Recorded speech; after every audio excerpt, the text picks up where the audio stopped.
Hey there, everybody. Welcome to our Grey's Anatomy Season 17, Episode 15 review. And, okay, this show, they are so good at knowing just how to, play with our brains and our hearts that all they gotta do is be like, put a Jackson Avery montage at the end of him with all these characters. Like, this is Christina.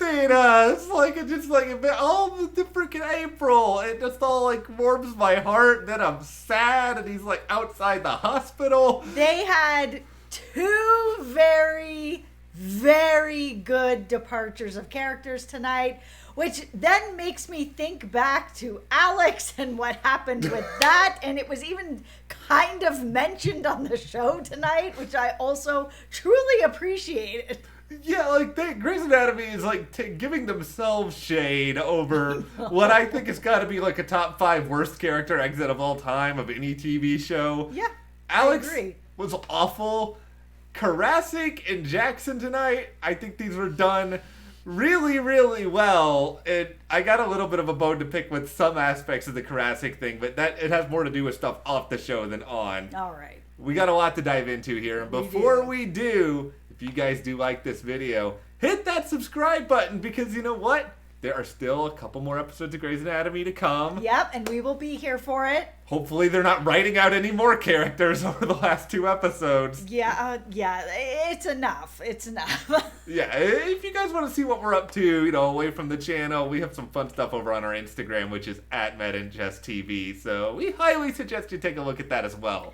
All right, where do you want to start with this? You want to start with Jackson? Yeah, we're going to start with Jackson because they did a really, really good job with his exit. There was all the feels with this. I mean, he had moments with Bailey, had moments with Richard, even went and said goodbye to Joe. They've got a good friendship. Of course, they were hooking up a little bit here this season, and I loved that she threw some shade on Alex to say, you have given me more than he did. Thanks for at least not just leaving me a cowardly letter. She didn't say cowardly. I am saying cowardly because it was. And I thought that it was cool that she brought that up. The show threw some shade. Good for the show. They made a mistake with that Alex thing, and I think they know it.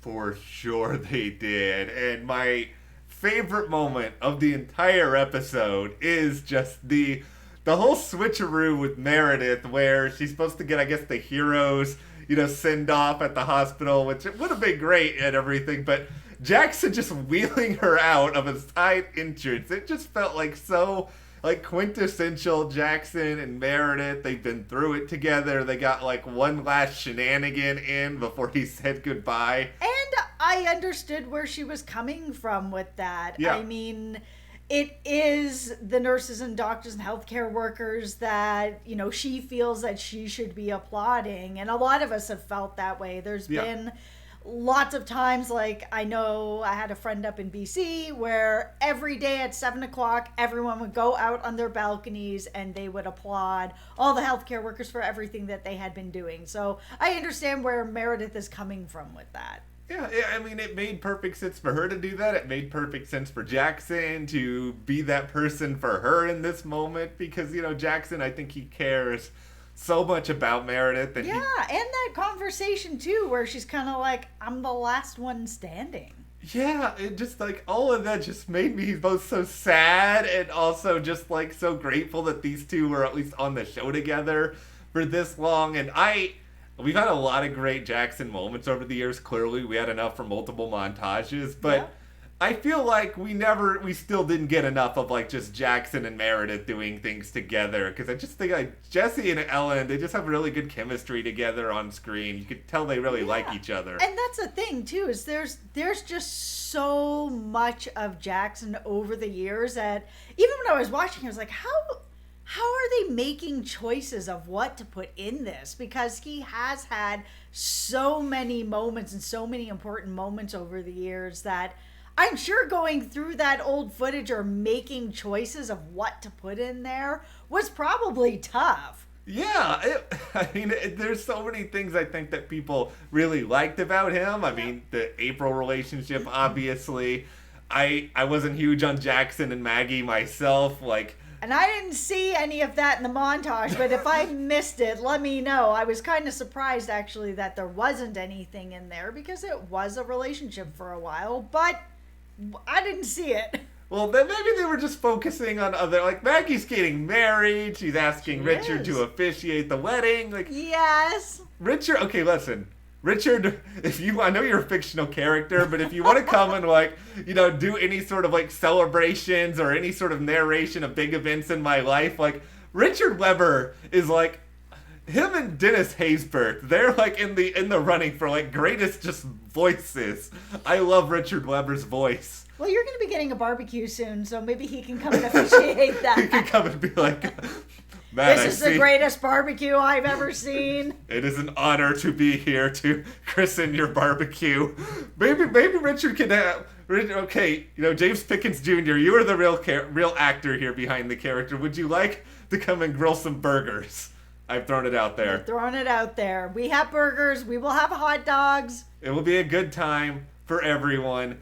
Okay, is this where I give my beef about Koracick's exit? Yeah. Okay. So he is leaving the show, but it sounds like maybe just part-time? Yeah, they put out a statement that ultimately Greg German's leaving, but that he's going to be, I guess, open to returning in some guest role, and all that is great.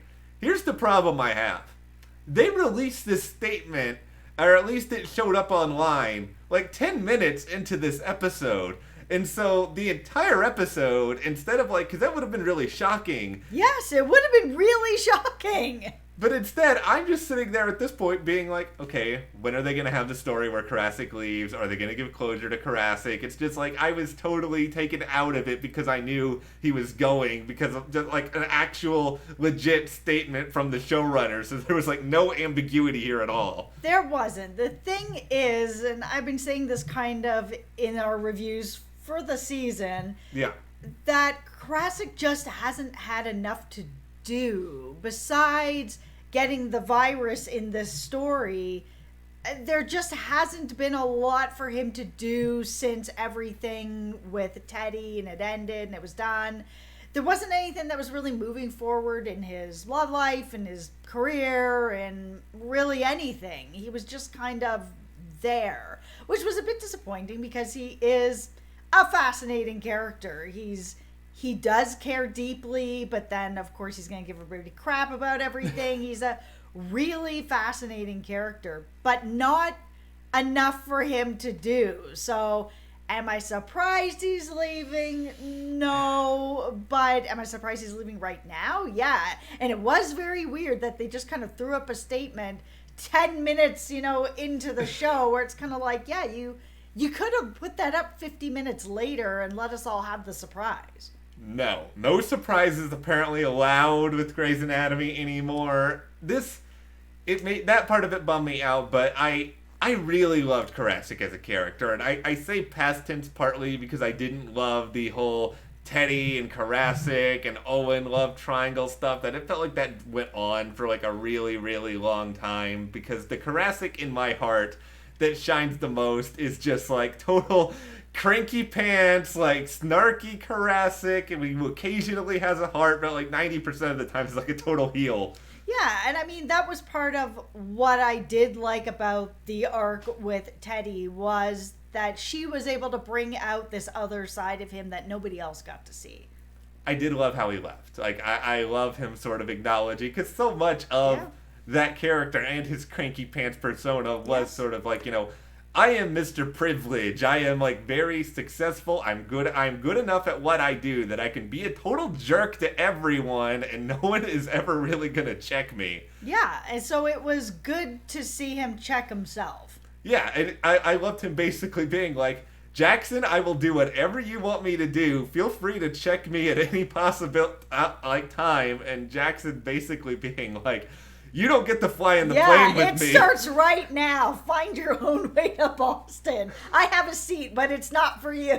Yeah, and he's making him get there at 6 a.m. or some ungodly... This is Eastern time, too. Koracick's on Pacific time, so he's going to have major jet lag at 3 in the... Gee, thanks, Jackson. Okay, so we also have to talk a little bit about my beef, which is with Levi. So I understand what he was saying at the bench at the end of this episode, where he was saying, we've all been going through this health crisis. A lot of us have been alone for a really long time. It's making it harder then to connect with people. I completely understand that. So then he decides that he's going to have someone else move in with him instead of like, oh, we'll be alone together. It's just like, what? Like, I don't really understand where the logic is coming of this. If it's, this has all changed us. We've been alone a really long time. It makes it hard to connect with people and then to want to live with people, be with people. So, I said no to my boyfriend, but how about you? No, this is the same thing that was sort of happening with Koracick, where it feels like they do not know what to do with Levi, which is a bummer because he's also a really great character. I like Levi a lot, and this does make me sad because it feels like they never know really what to do with him, where his relationship with Nico, it has so much potential, but I don't think Nico treated him very well for a good period of time, and then right when it's starting to change, there's all these other variables that are sort of coming into play, and now you've got this rooming situation where it just feels like he's so inconsistent, and I don't know where I'm supposed to land with him. Like, I don't know what I'm supposed to be rooting for with him because I don't know if he knows what he's supposed to be rooting for with himself. No, I almost expected the opposite, where he was giving this speech and then he was gonna say, and now I want to move out by myself completely, that he was maybe going into more of an isolation story and that we were going to get a bit of focus on that and how the whole health crisis has changed people that way.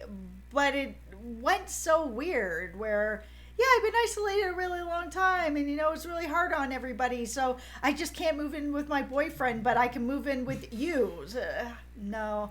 I was disappointed in this story. I don't know where it's going. Yeah, the Levi stuff, I don't know what's going on there. It is kind of dragging down other parts of the episode right now, and that's not it. I think the actor's fine. I like the character. Yes. It's just the way that they're including him, especially when you compare him to a lot of the other stuff that's going on in this episode. Like, I enjoy watching Joe sort of enter this new phase of medicine, and it's like endearing and fun, and I'm glad they actually mentioned with Karina what was going on Station 19 so that people who don't watch Station 19 can understand a little bit. Yeah, I found out that she's engaged, so there is that. They finally made it so that if you don't watch one show, you still get to know what is going on, and that is good. Yeah. So we also haven't talked yet about Owen and Teddy. It seems like things are working out here, and that's a good thing then that Tom is actually leaving the show, because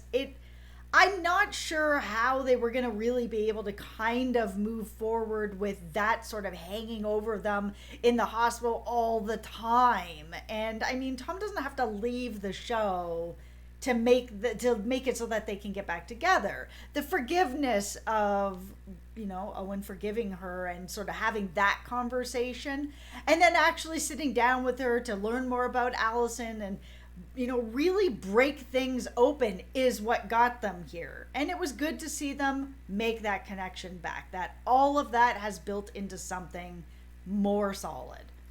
I will give the writer some credit here because I'll be honest, at the start of this season, I didn't think there was any way this was going to happen. Like, I just didn't think I would believe it.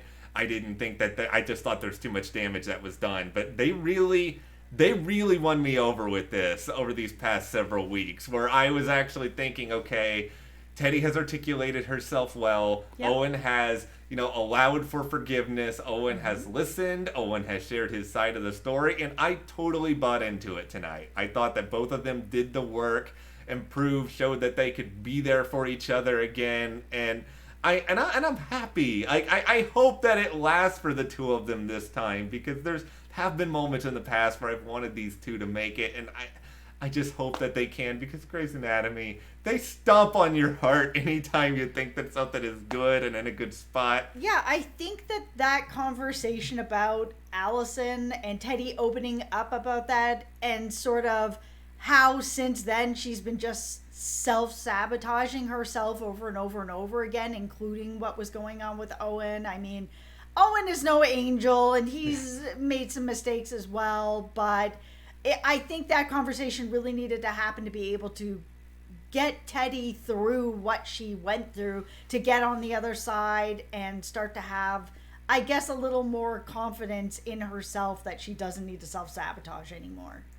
I know there's a couple episodes left. Let's leave Teddy and Owen in a good place this season. If you guys want to just traumatize all of us emotionally again, you have another season to do that. So I wasn't sure where they were going to go with DeLuca being dead and Meredith finding out about it. And I was sort of wondering how much of this beach world she was going to remember when she came back. Was it going to be none? Was it going to be all? Was it going to be a part? Like, I just didn't know.